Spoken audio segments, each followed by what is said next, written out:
Hello and welcome back to the Scottish Games Network podcast. As always, we're your hosts. I'm Ryan. I'm Brian. I'm Andrew. And introducing a brand new host, we have Seb. Can I just say that was the best intro I think I've ever heard. Mine take about 45 goes, so I am bow to the king. Oh, I mean, do you know what? Flattery will gain you points, I'll tell you that. So yeah, everyone say hello to Seb in the comments. It's a pleasure to have you.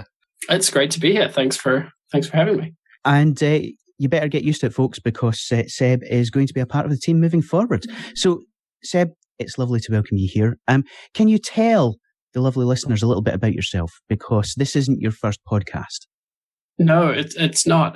So I would say I'm fairly new. I've been doing podcasting for about a year now. Got into it when I moved up to Scotland from Auckland, interviewing sort of business people. Worked my way into and through the games industry. So Pocket-Sized Hands, Glitches, and a bunch of others, hanging out with those guys, and did a mini series looking at how we can get more people, businesses included, involved in the games industry. What that looks like. Why people. Am I allowed to swear on this podcast? What's the hell rule? Yes. Yeah. So it was looking at why people don't really give a fuck about, the games industry in the way that they should, considering how much money it's worth. So that was kind of my first foray into it in this side of the world. But before that, I played around in the Auckland esports scene a little bit. Didn't play myself. I'm absolutely dreadful. But it's, good to be around this. It's good to be around people that are smarter and better at you than something, I think. Oh, well, hold on to your hats, because it only gets smarter and bigger from this point forward. And I was one of the lucky bunch that you spoke to, really to kind of start drilling down and figuring out what the hell this whole games industry, this games ecosystem is in Scotland. And it was one of the more rewarding and satisfying interviews I've done, because it was really an opportunity to just kind of say, look, we've got so much cool stuff happening up here, and why the hell isn't anyone paying attention? And it directly inspired the creation of this podcast. So thank you right back, and that's probably enough backslapping for the time being, before the lovely listeners start quietly vomiting onto their smartphones and indeed laptops. This is quite cyclical, isn't it? The Seb kind of inspired this podcast, and then now he's on the show. So, I mean, where are we going to go from here? It's all going to become one big insular and incestuous kind of backslapping exercise. But you know what? It's the games industry. That's kind of what it's all about. No. It absolutely won't. We've got some big plans. But also we have to say, folks, that it is the end of an era, because this is the last official appearance of Mr. Ryan Duff as our multimedia hostess with the mostess, and the glittering guru and, interactive ringmaster who's made the podcast what it is thus far. And we haven't kicked Ryan off just because, he's a vastly annoying little pipsqueak who shaved off his Tintin here, so we can't even sort of call him that anymore. No, sadly, Ryan has come to the end of his 3-month work placement with the Scottish Games Network and thinks he can just swan off back to university. Yeah, I know. Who wants to get an education, right? But I'm going to take everything you said there, and I think it's going to strongly influence some form of bio or description of me somewhere online. I might drop pipsqueak and hostess with the mostess, but sort of media ringmaster thing's got a bit of a ring to it. I think we're going to definitely take that one. So, I mean, if you want to just keep firing these out, then you're really going to help the future business cards, I'll tell you.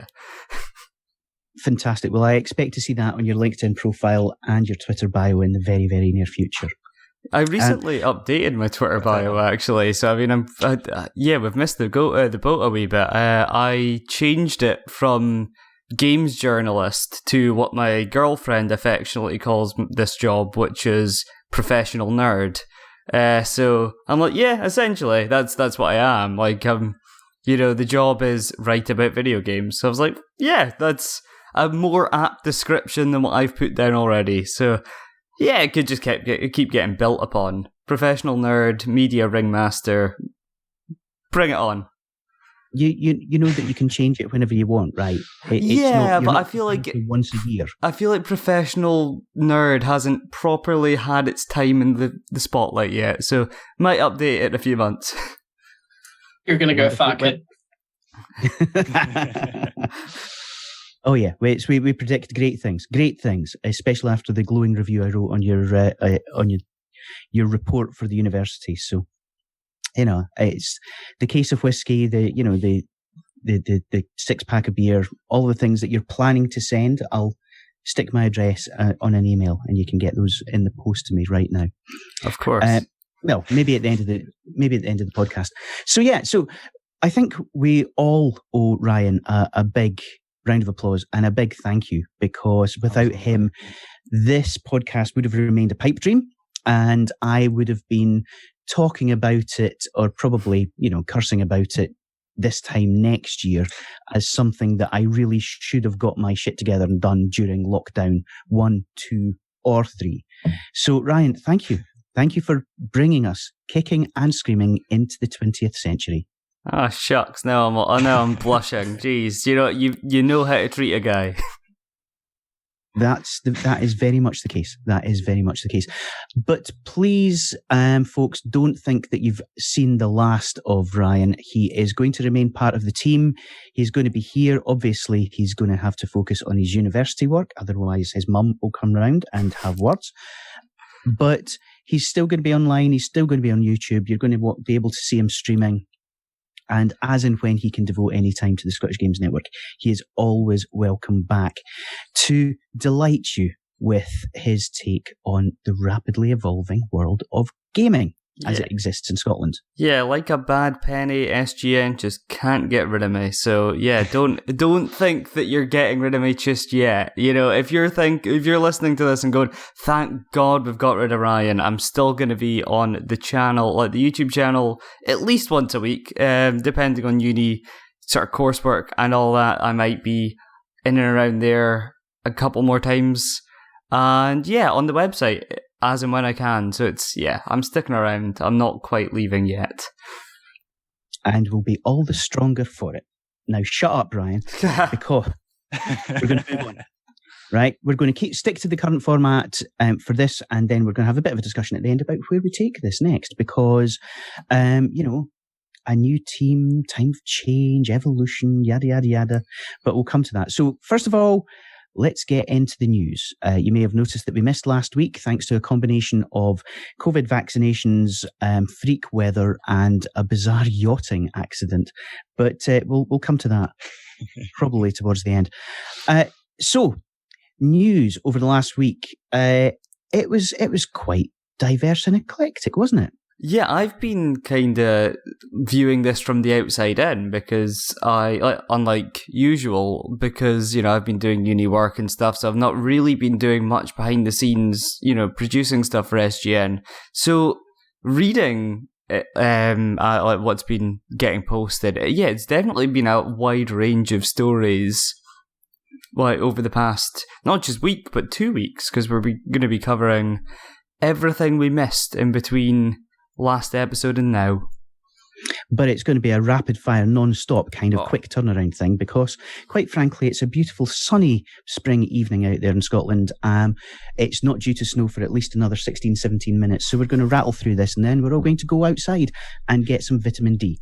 So in reverse order, one of the stories from the last week was the announcement that our friends at Glitchers have a new game on the market, and that's Drive-By.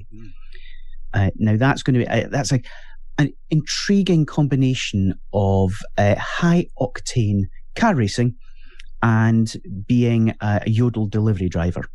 Yeah, there's a lot of fun to be had with that sort of format. I've been playing recently, I don't know if you guys have heard of it, Totally Reliable Delivery Service. It's on PlayStation right now, quite cheap. I think it's down to about 5-6 quid. And it's a game where it's just a series of like little missions with an open world, and you play as this sort of wee, poorly rendered guy that sort of bobbles about, and you can pick up delivery jobs and drive around and sort of like you've got to take packages from one location to another. Missions range from like don't damage it to get it there as quickly as possible and stuff. And it's been a hell of a lot of fun. And so I can see this being one I'm going to lose quite a bit of time in. It's kind of like Death Stranding, but with a car, or is that the idea here? Well, essentially, from what I've seen, yeah. I'm super excited about Drive-By. So I haven't played it yet, which I'm ashamed to say, but just found out today that it's got something like 60 levels in each season. So it's like, even if you wanted to play, this sounds like a plug, it's totally not. But if you're like me and you mostly play solo or whatever, and you don't want to jump into party games all the time, it sounds like there's still a load of cool stuff to get stuck into. So I think that's going to be, if Hades doesn't kill me, that's going to be my weekend, I think. When you spoke to Glitchers, did you speak about Drive-By at the time? A little bit. We also talked about like how you'd survive the zombie apocalypse. It was quite a wide-ranging conversation. Well, how were they feeling about it? I mean, obviously it's out now, and it seems like it's doing really well. It looks fantastic. What were they saying about it then during development? Yeah, they were super excited about it. So from my understanding, Drive-By is their first IP, right? So usually they've been sort of acting on the agency side of making games. And so for Max and the team, it was a whole big thing about if we can really land Drive-By as something that people invest in, we can slowly push away from working on the agency side. So I think for them, there's a lot of hope into the game. And there's definitely a lot of excitement. I mean, you talk about 60 levels per season, like they've sunk, what must be thousands of man hours into building this thing. So I think for them, it's a real like line in the sand, Well, I was just going to ask if this is their first one that they've released since coming to Scotland. Yes. As we all know, they moved up here during the sort of March lockdown, decided that, they were going to do the whole fully remote thing. And I think it's no small feat pulling off a game like in that kind of environment. Like I get that tech people are generally well set up to just kind of take a laptop and go home. But I think that whole sort of collab level is pretty impressive. Sure. It is indeed. And based on some of their previous work, they've done quite a lot in and around the areas of education, healthcare. They did Sea Hero Quest, which helped to actually produce clinical research data into the causes and the early indicators of dementia. And so I think this is a game where they've just been able to have fun with it and just concentrate on the sheer balls out, zoom around the city, blow stuff up, and throw packages through people's front windows. Which, what is there better to do than that? Well, it was a classic when Paperboy came out in the sort of the early 1980s, and it's stood the test of time. It's very Death Race meets Amazon. There we go. That's the tagline they should have used. Oh, okay. Glitchers, I've just left a lucrative gaming job. If you want me for your community management thing, This could be a whole new direction for you, Ryan. A whole new direction. Okay, moving swiftly on. We then had Ryan, Andrew, you teamed up and spoke to the awesome Eltonen from Junkfish about the company, the studio, Monstrum 2, and everything thereof. So how did that go? Yeah, speaking of community management, actually, that ties us in quite nicely, because that's Eltonen's job over at Team Junkfish. So we spoke a little bit about what they do within the company as a whole, but also just the development process within Monstrum and what it means to be a community manager and, sort of like the jobs that entail and sort of like the misconceptions around it. It was really interesting sitting down and talking to her, and we learned some really cool things about Monstrum, like how they QA tested and stuff like, they handpicked, I think it was 8 people to sort of, like 8 people from their Discord community that were like the most dedicated fans and brought them on board, got them to sign NDAs, and then they played it before even the alpha and sort of helped them sort of iron out any glitches and stuff. But then they seem like at least Eltonen seemed like she was quite happy to laugh at their sort of like pitfalls as well as sort of celebrate their successes. You know, she was more than happy to tell us about her favourite glitches that the QA team had found and stuff like that. It was a really fun and just light-hearted conversation about a job in the games industry that isn't talked about too much, ironically, considering it's all to do with communication. Yeah, for sure. I totally agree with that, kind of having that intimate relationship with the community where generally the more of the kind of AAA attitude is kind of, we're making our game and it's kind of a bit secretive and you don't really find out about it until it's time. Whereas with them being like a smaller team, you know, like you're saying, like not hiding the sort of mistakes, you're sort of bringing the community along with you, right? They see it at every stage. And, is maybe there's only a core kind of group of people who that experience appeals to, but for them, like they're getting so much about that, and like maybe they're interested in development themselves or something like that, and they get to see, you know, how this process goes through, and then at the end of it all, they're the ones that are going out and telling everyone else to play the game, which is like really essential for a multiplayer thing, right? So it was just really cool to hear about that process, as you say. And side note, I only realised afterwards, after we recorded the interview, how big of a Kingdom Hearts fan Eltonen is, and I'm gutted I didn't sit down and talk to her about it, because the more people I could speak to about Kingdom Hearts, the better. Okay. Let's not squee all over the airwaves quite yet. We've got more to get on. But you can check that out on the Scottish Games Network YouTube channel. You can tune in on the podcast channel. Wherever you pick up your Scottish Games Network content, it's there and we highly recommend it. So moving onwards, then we had a quite strange array of stories to kick off the week. The first being that Dundee has been voted one of the 21 most futuristic places in the world, alongside the middle of the TARDIS and the black hole that sits at the beating heart of our Prime Minister's skull. Beating heart of his skull. That didn't make a lick of sense. Sure not even. It's a fantastic down. We're talking about Dundee being voted one of the most futuristic places on the face of the planet. I don't think there's anything about this that really makes sense. but it's true. It's actually been voted one of the most innovative places on the planet. Now, this isn't the first time Dundee has been making the top 10 in terms of creative hubs and digital technology hubs for the last several years. But I think it was a real testament to the city's kind of rebirth and reinvention, because I've worked there on and off since the mid-1990s. And when I started going there at first, it was a howling concrete wilderness. This was pre-Abertay University even existing. So, it's come on leaps and bounds. I mean, it's got its own V&A now.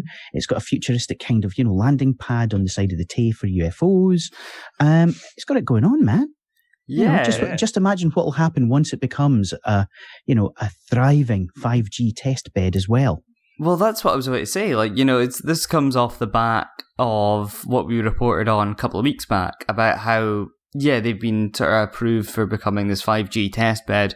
They always seem to be at the forefront of technology within Scotland, not just within the games industry, but it's just with tech in general, which is really that sort of showcased in this sort of listing here, which is just it's great. Hats off to them, and as I've said before, as an Aberdonian, I love taking the piss out of Dundee, but we've got to accept when they're succeeding, and they're definitely winning right now.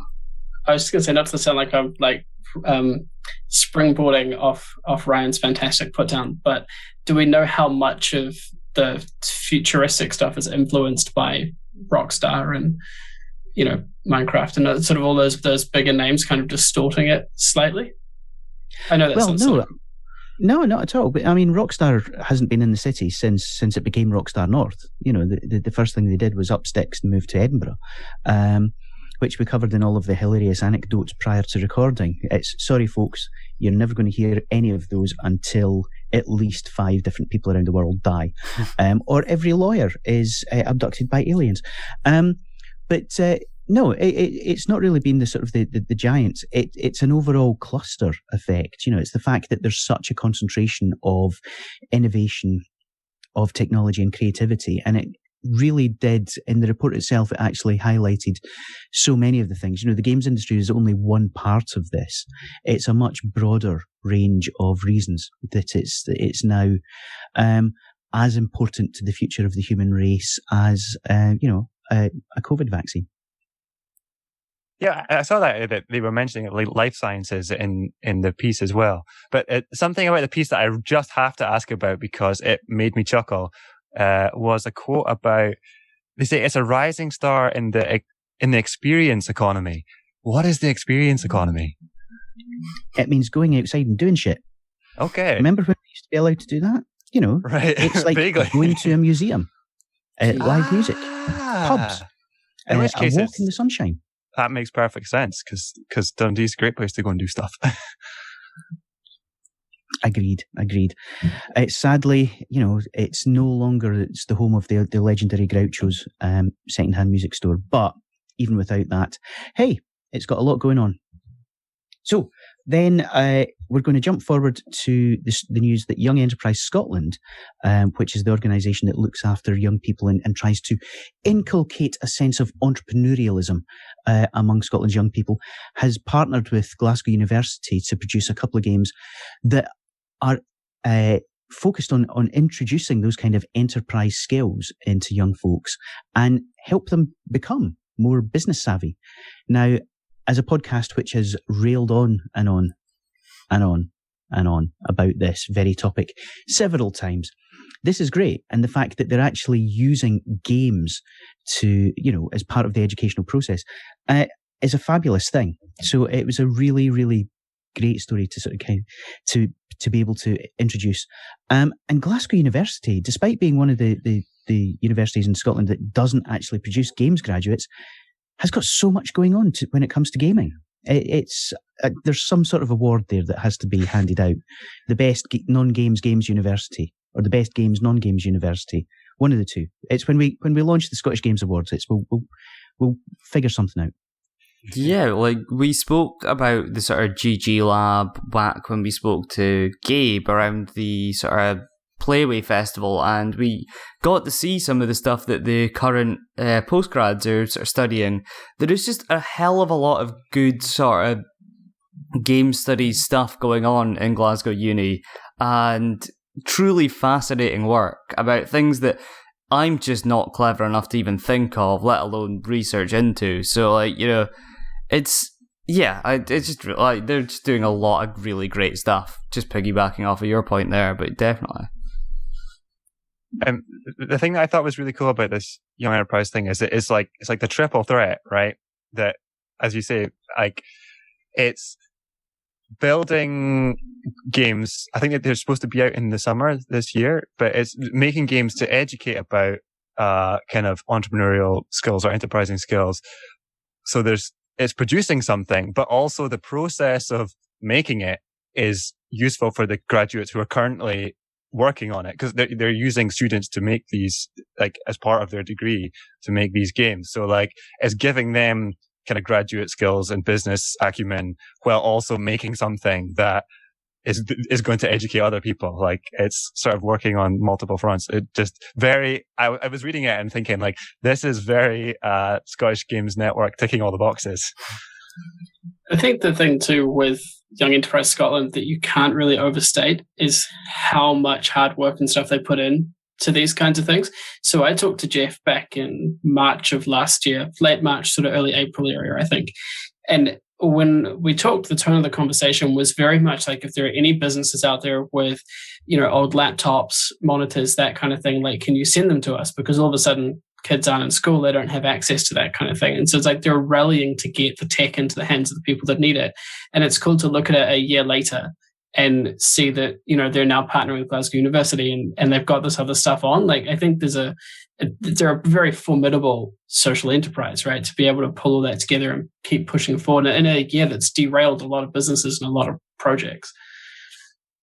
Well, it's innovation, and it really ties into so much that's been going on across the whole of the country in the last few months, because the recognition that the educational system is broken, that the teaching of computing science just really isn't there, the fact that we're not producing the sort of the entrepreneurs that we need to, the businesses capable of sustained success. And so we've had a lot of stories like, Scotland's new digital strategy, the fact that Mark Logan's going to be leading the implementation of his review and all the recommendations. And this absolutely fits perfectly into that. And you're quite right. Jeff and the team at Young Enterprise Scotland really should be congratulated for taking such an innovative approach to the problem, because sitting kids down and getting them to think, actually, you don't just have to be an employee. You can do this. But more than just being encouraging, the games themselves are helping them to sort of understand the process of running a business and make decision making. So I'm tremendously encouraged, and it's so nice to see all of these different initiatives kind of popping up and coming together. So now we just need to kind of keep that momentum going, pull them together, and make sure that every young person across the country has access to this kind of thing. And tying the games industry into all of these different sort of programs and activities is something that really has to happen sooner rather than later, if we're going to make sure that all of the clever, creative and technically skilled people in the games industry can contribute. I have cool. nothing I killed to that add conversation. To that. Yeah, no, I think you were fairly comprehensive with that, and I was like, yes, I agree with that 100%. And I'm like, yeah, what else can I add? Yeah, I think you put that tremendously eloquently there, Brian. So hats off to you. I'm not just here for the cool lockdown haircut. It's I do actually read this shit. I write this shit as well, but I do have to read it. So that also takes us on to the next news story, which was Raise Your Game, which is a program for creatives of all kinds, but does include video games, from our friends at Creative Edinburgh. And it's a program that takes place part-time over several weeks that actually introduces you to all of the skills that you need to be able to run a more successful creative business, whether you are a photographer, a writer, a musician, an artist, or indeed a games developer. And it's another example of the help and support that is out there for companies across the whole of the country. Now, it might be from Creative Edinburgh, but this is the kind of thing that really should be getting used by the students who are really interested in starting their own team or taking their skills forward as a new studio. Or indeed the narrative designers, audio designers, marketeers, anybody who wants to build a creative business. This is the way to do it. And it's a nice, simple, well thought out little course that takes you through from your initial vision. What is it your company does, all the way through to the filthy innards of how you make money out of this. And you can jump in for the whole lot, or you can jump in for single sessions and, upskill yourself as and where you need to. So it's a great little program, and we'd heartily recommend it for anyone out there who's interested in making video games as their livelihood. Yeah, I mean, not to bang the same drum we do near enough every week, but we constantly speak about how people who make games often don't think about, the business side of things when they start their own studios or, start making their own games. And so, it's just always incredibly great to see just when new places are offering this sort of educational space to say, this is how you do this. Like, this is some support for you to make sure that your business sticks around and, can keep producing the great stuff that you want to produce. For sure. Should say as well that there are some funded places available for the course as well, right? I think it's kind of if you're in the rural areas around Edinburgh, so it kind of goes to the borders and various places, you can get a funded place in this course. So you could be in that respect. There's really no reason why you shouldn't do it. So definitely look into it. Yep, Fife, we're looking at you. If you're talking about rural places around Edinburgh, Glenrothes counts. I'm pretty sure. And before anyone writes in, before anyone writes in to complain, I'm from Fife. I'm allowed to make the jokes. You are not. Again, Frankie Boyle, take note. And then we had the last of our 6 case studies that we created last year in conjunction with the team at InGame. This time looking at a really, really interesting organisation called Remote Control Productions. And that's a European company that specialises in bringing together game developers and helping them work together to actually not only produce successful content and win contracts, but also to collaborate and actually take on much, much bigger projects. And that was their first entry point into the UK market was in Dundee. And they chose Dundee for a very specific reason, which is it's got a thriving games community and cluster around it. But, it's a couple of months after it started up, COVID happened and all the students ended up working remotely and elsewhere. So it's an organisation with huge potential and one that we hope to see kind of working very, very hard and realising its potential in the near future. And again, if you want to see an example of just the real diversity and scale of the companies working in and around Dundee, we can't recommend it highly enough. And it's also incredibly well written, very well laid out, and fascinating. And we can tell you that for sure because it's ours. And they did some work with Hyperluminal, right? Mark Lloyd. I beg your pardon, I've got Mark Logan on the brain. Mark Lloyd, who was the gentleman who founded RCP in Scotland. He was working with Hyperluminal specifically to help them with a lot of the production, the management, and really instilling good cultural values and business practices within the studio. He literally wrote a book about it, looking at crunch, looking at how you actually pull a team together and produce some really creative content without crunching, without creating a sort of a toxic environment. Thoroughly good guy, really knows what he's talking about. And again, it's an idea whose time will come. But we just kind of need to get out of this pandemic thing first. But guys, we're not talking about the most important thing about about this company in particular, and that's the fact that they've got a really cool 70s inspired logo with the sort of browns and oranges, and that's the most important part of the whole story right there. Well, your graphic design sensibilities notwithstanding, I have to agree. I feel like I need to wear one of those shirts with the big collars now. I feel like that's, brown suit, nice, colourful, orangey coloured shirt going on. I think that's our dress code for work now, just because we need to take a page out of their book. Don't knock shirts with big collars and flowery patterns, because that is essentially 95% of my wardrobe. That's what I say, that's just all you. That's what that is. So I can do flowery patterns, but don't try and put me in something orange. I mean, it just doesn't work. It's duly noted, Seb. Duly noted. It's like as and when we do, it's the official Scottish Games Network gathering. It's like we'll make the dress codes, smart casual, maybe a little bit formal, but no orange will be demanded. Sounds like a plan. And then finally, we came up with the story that we've kind of been keeping warm for the last few weeks. We knew it was coming, but Andrew, tell us a little bit more about Dyslextec. Yeah, of course. So obviously, Ryan and Brian, both of you have spoken to Ali a little about this before, but now it's finally out and you can implement it. So Dyslextec is Ali Lowe's from Low Tech Games has made a Unity plugin, which basically immediately makes whatever game you're working on instantly more accessible to dyslexic players.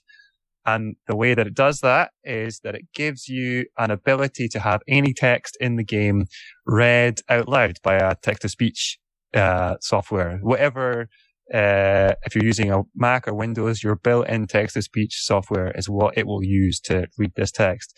And it's just got all sorts of kind of smart features to make that experience much easier if you're in a situation where reading a lot of text very quickly is, difficult, because there's for many people that it is a struggle, right? And he's part of the kind of press release for it. It was Ali kind of talking about his own experiences and how they inspired him and kind of led to his decision making on some of the features and stuff, which we've talked a little bit about before. And maybe someone who's not me has a better insight into that. Yeah, I'm happy to talk about this, because this is sort of something that's been near and dear to my heart, and I've been supporting this ever since I found out about it. Because we spoke about this on the podcast before. I think literally in the last episode, in the description and show notes, I had a link to something showing how dyslexic I am. My Let's Play of Zork was in there, and so this is just it's a really cool feature that he's added, and he's made it very lightweight and easy to add to your game. So it's friendly to developers and also friendly to players. It's just Ali's been trying to address this problem of dyslexia in video games for a good wee while now. He made the Familiar Fairy Tale, which you can get on Steam, which is this sort of text adventure game that tries to showcase how it's difficult for dyslexic players to play text-heavy video games. And after highlighting this problem and then sort of talking about it at things like Playway Festival and drawing attention to it, he's made a solution. He hasn't just pointed at a problem and bitched about it. He's actually went out and went, "This is how you fix it. Here you go." And I feel like this is tech that can sort of just only expand from here. I feel like it's not too long until tech like this is being implemented across the board, because it's just, if more people can play your game, it's better for you and it's better for the players too. Well, this is a step in the right direction.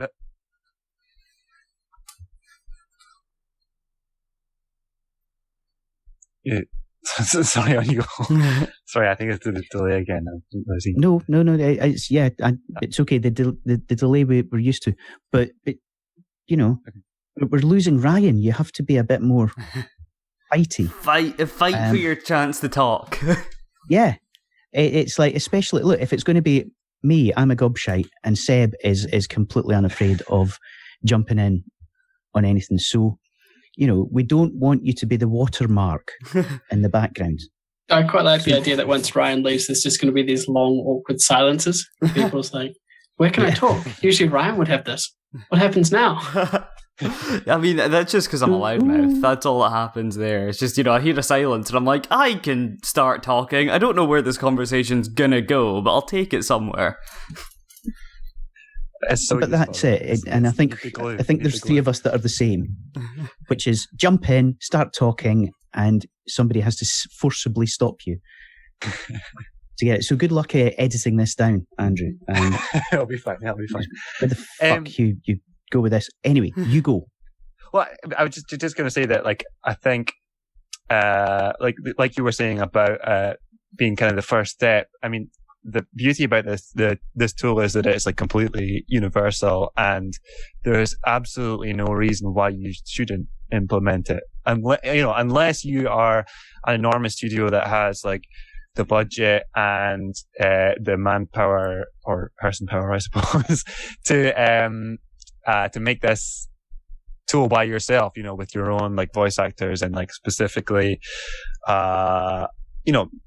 you have a particular idea of a system in mind. But if you're anybody else, here's a proven thing that works and takes 5 minutes to implement. It's absolutely ideal. Yeah, just off the back of you speaking about, sort of getting your own voice actors in, it just reminded me about how you mentioned earlier that it uses the onboard text-to-speech on your PC, which means if you're someone who uses text-to-speech quite a lot, and if you have dyslexia, the chances are you probably do. If you've got a custom voice or whatever that you find, better than just the basic thing, it'll use that. So you don't need to, it's not just going to be sort of your bog standard. If you have I don't know, Homer Simpson narrating everything, then, you know, you'll probably get Homer Simpson in your video games. And who doesn't want more of that man in their life? Let's be honest. For sure. I think the key here, guys, there's two sort of big things. One is that this is now freely available on the Unity Asset Store, and it's low priced enough and universal enough that any developer can spend 20 odd euros and drop it into their game. And it makes it simple. It's so uncomplicated because, as you just said, it accesses the native text-to-speech on whatever hardware you're using. And that's the support for different devices, different platforms is going to come. And Ali's already talking about taking it beyond dyslexia into other visual impairments, even through to, you know, blind players. So this is something that could really open up games for a huge number of people and for game developers. And I really don't want to overlook the fact that Ali was helped. He got one of the R&D vouchers from the team at InGame. And so this really allowed him to take the time to go and make a really valuable piece of technology that is now out there and available to game developers all over the world. So hats off to the team at InGame. You know, they're doing some fantastically good work, and I think they just need that recognition to say, you know, they're out there, they're fighting the good fight, and they're helping to make things better. Done. That's the news. I feel like we should have the BBC, you know, but we don't. Actually, I think what we should do now is just 90 minutes on the... Well, that's one hell of a way to tank the tone. Yeah, well done there, Brian. Yeah, you might want to edit that out, Andrew, unless you want death threats. We're actually broadcasting our Zoom call in black and white. And welcome to a very somber episode of the Scottish Games Network, which is a celebration of... Yeah. Yes, I feel like we don't edit this out. What we do is just every time Brian speaks, we've just got beep. You know, you've got like a sort of swearing beep over the top of it. You know, it's like redacted. You know, but you can get the context from the rest of us, but you don't know exactly what he said. Oh, we're going to have to do an episode which is you know, full on Scottish / New Zealand swearing, and we just absolutely... You guys will win. Hands down. No one swears like the Scots. We'll need to do it. I am envious. Well, there we go. An objective opinion. And Seb, you've not heard Ryan's real accent yet, because he hides it when he's around humans. Oh yeah, like I said before, you know, Aberdonians actually come from underground. You know, we're mole people, so you know, yeah, you haven't heard the full Doric yet. No, but we're going to say... I'm waiting, man. I'm waiting. Oh, you know, it only really comes out, you know, around horror games mainly. It's when, like, you know, if something jumps out and scares me, it goes full, you know... I don't even want to bring it out because I can't do it without just swearing profusely. But yeah, it's I have to spend a weekend drinking with my little brothers before I come over, you know, the full fife. But fuck's sake, man, eh? It does happen. It does happen. Anyway, right, okay. So, now, welcome to Deciding the Future of the Scottish Games Network podcast, because we've hit a natural break point. Ryan is leaving us, heartlessly swanning off back into the twilight and underground caverns of Aberdeen. Despicable. It is. And we have Seb joining us. Now, Seb, your podcasts were far more one-on-one, far more in-depth, and each week you picked sort of one subject, one company, and you kind of really got down into the weeds, you know, who it is, what they do, how it works, why they're doing it, all of that kind of fun stuff. And when we went out and polled our readers / listeners / audience on social media, pretty much the majority of them said they really wanted that kind of thing. Now, we also heard from Ali, who we were just discussing at Low Tech, who went, don't stop doing the news because I'm dyslexic, and listening to it is way more fun than trying to read it.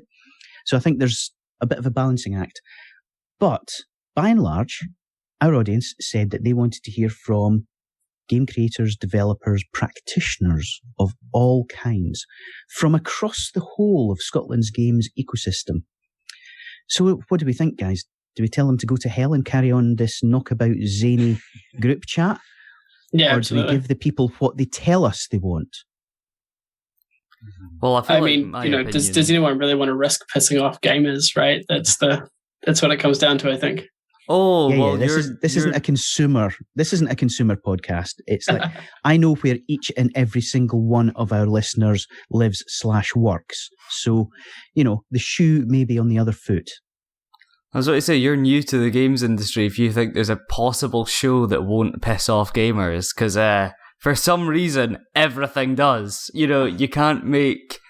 it's not even you can't make everyone happy. You just can't make everyone not want to kill you, is the real sort of sentiment behind a gaming show. But I feel like my opinion's a wee bit invalid on this conversation. Yeah, shut up, Ryan. Yeah, let's face it, I'm not going to be around. So I mean, but I could tank the show. I could just start putting in like really bad ideas and try to like worm them into the show. So then as I leave, Sabotage. It goes downhill. Oh no, I won't do that. This show's my baby. I love it. So I'm not gonna let it go downhill.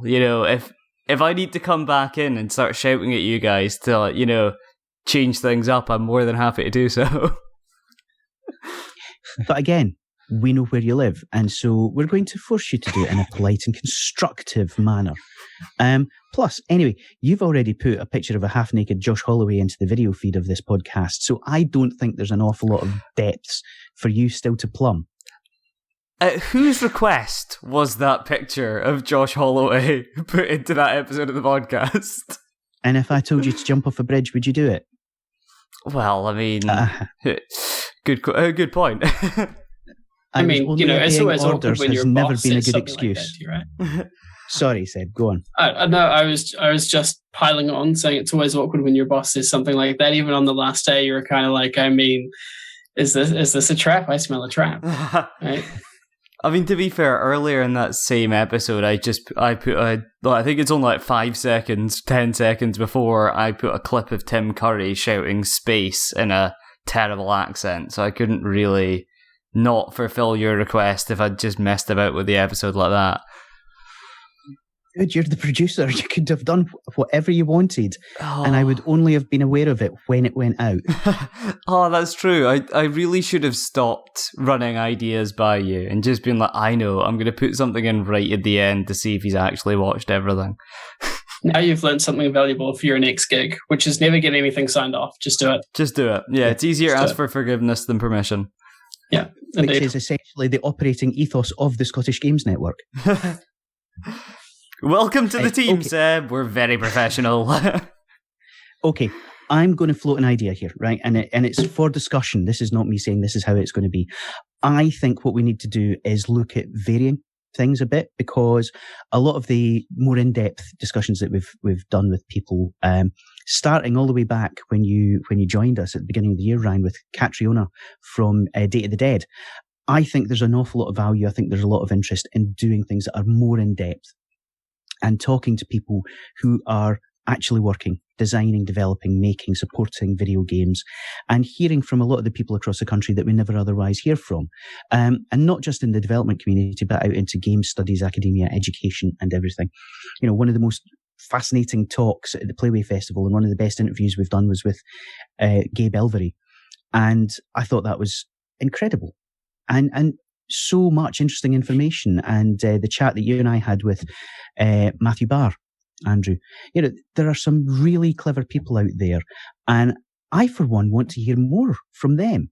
So I would like to suggest that what we do is we kind of switch the formats around, and we start doing more in-depth pieces, like the one you did with Eltonin, and then we take this format and maybe move it to monthly.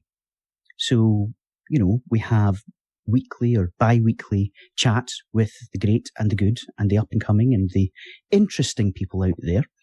And being honest with you guys, I think it's going to be like pulling teeth, because, getting some of the people in the games industry to talk to you at all is difficult. Getting them to talk to you on the record is near impossible. Getting them to talk to you live and recorded, you might as well, try kidnapping one of their children. It might be a ransom demand is the only way that you're actually going to get this out of them.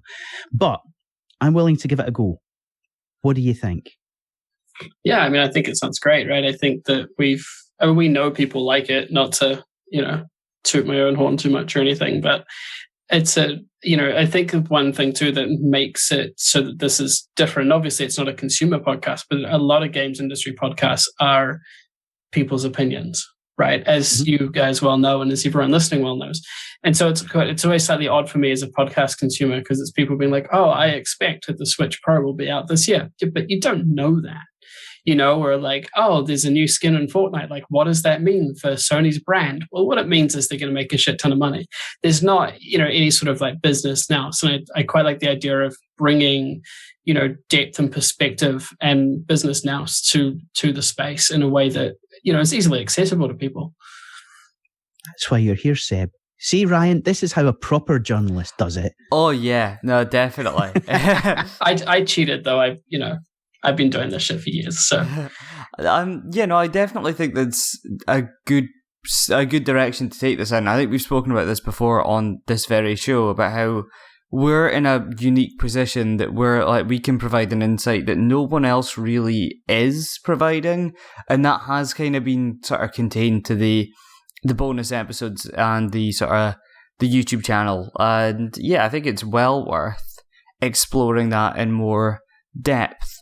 I would propose an idea, though, and I think we should keep... Shut up, Brian. Oh, well. I think we should keep a weekly news roundup, even if that's just on the YouTube channel, and it's just, like a case of like a 5-minute thing every week, and it's just, us recapping it in the same way that like a radio news sort of bulletin goes, just to keep that sort of accessibility, and sort of keep that sort of side of the show, because I feel like that's a very important thing, that we've stumbled across. I don't think that was ever our intention. We just, when we started planning this show, we're kind of like, oh, well, it makes sense that we cover the things we spoke about and sort of discuss it in a wee bit more depth, or, discuss our opinions on it. And that was just a sort of natural idea for the SGN podcast. But now that we know that there's that there are people who want that, it's definitely worth keeping it around, even if it is not keeping it in this show in particular, but taking it off into something else. And that's someone at my door, so I hate to tell you, but that's going to be a bitch to edit. That's okay, we'll just cut you completely. Yeah, just Andrew, leave the bits in where I tell Ryan to shut up, but don't have any of Ryan's bits. Just white noise over the top of me. Cool. Okay, so we're now proposing the Sgn News Bulletin, happening on a weekly basis, where we actually give all the lovely people out there an opportunity to find out more about what we've actually been writing about, what's been happening over the course of the week. I like that. And then it's making the podcast far more in-depth, one-to-ones, the interviews that we're talking about, the stuff that you've been doing, Seb, and, Andrew and Ryan as well, and kind of kicking it up a notch. See, that's interesting, because this is our discussion. This is kind of where we're at right now. And what would happen on any normal podcast, which is going out to a consumer audience, this is where you say, but what do you folks think? We'd love to hear from you. However, as we all know, our particularly reticent industry, and indeed ecosystem, can be a little shy and unforthcoming. But that's not going to work this time, people, because we've tried asking you to leave ratings and reviews. Nothing. We've tried asking you for feedback on all the social channels, Facebook, LinkedIn, Twitter. Nothing. Apart from you, Kristen, and you, Ali. You are both gentlemen, and we love you dearly. But this time, we're going to have to do this. We're going to have to ask directly. Or do we? As the Jam famously said, the public want what the public get. I think we should just do this and not go out and pander to, the audience, and see what happens. What do you say, guys? How about seizing control of our own destiny? For sure. It's like Ryan was saying a minute ago, do it and then ask for permission afterwards, right? Yeah, it's very punk rock of you. I love it. Don't wait for the light to go green, right? Just get amongst. Cool. Okay, right. I'm aware that it is now 6:30 in the evening. The twilight shadows are stretching across the Scottish landscape, and I'm going to go and sit on my front step and drink cooking alcohol. It's Shaoxing wine. It's fine. It's still middle class. It's all I've got left. Honestly. So that's us, folks. That brings us to the end of Ryan's last Scottish Games Network podcast in an official capacity. Any last words, Ryan? I wish I'd prepared something, but no. Oh, shut up, Ryan. Sorry, couldn't resist. Last words, please.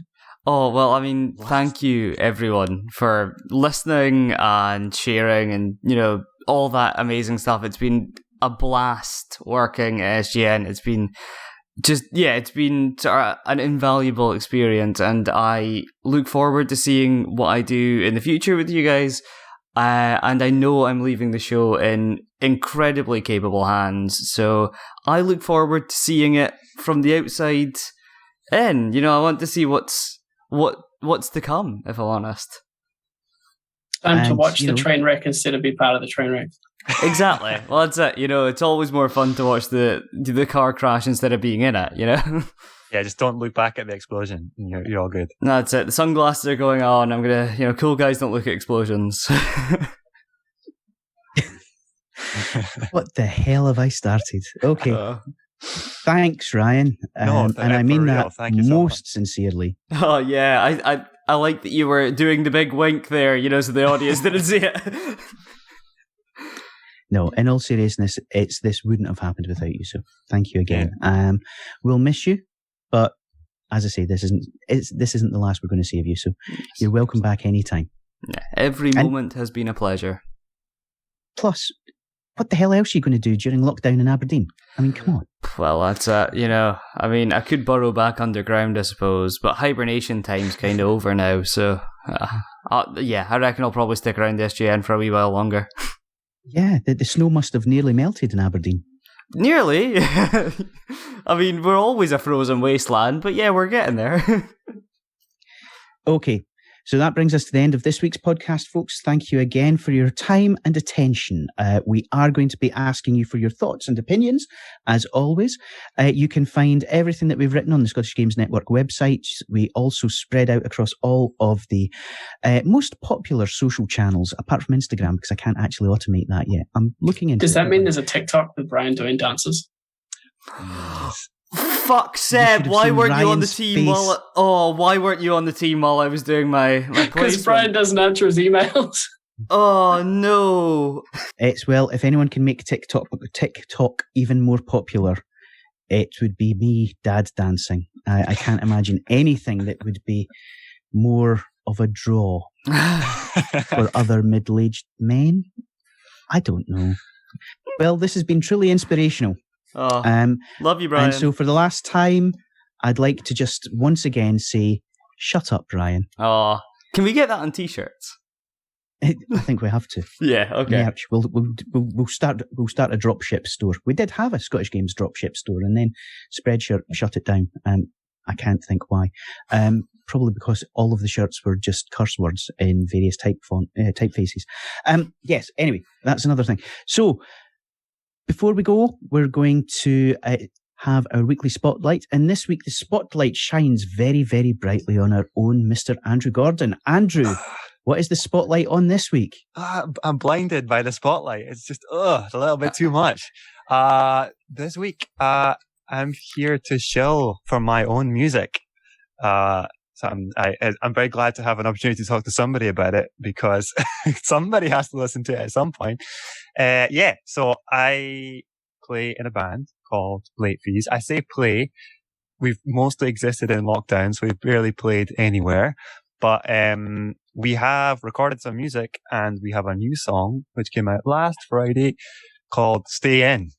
And we very interestingly decided to release a song called Stay In on exactly the same day that the relaxing of lockdown restrictions was announced. So we're very much timing is our thing, but I promise you the song has nothing to do with the pandemic. It's just an unfortunate coincidence.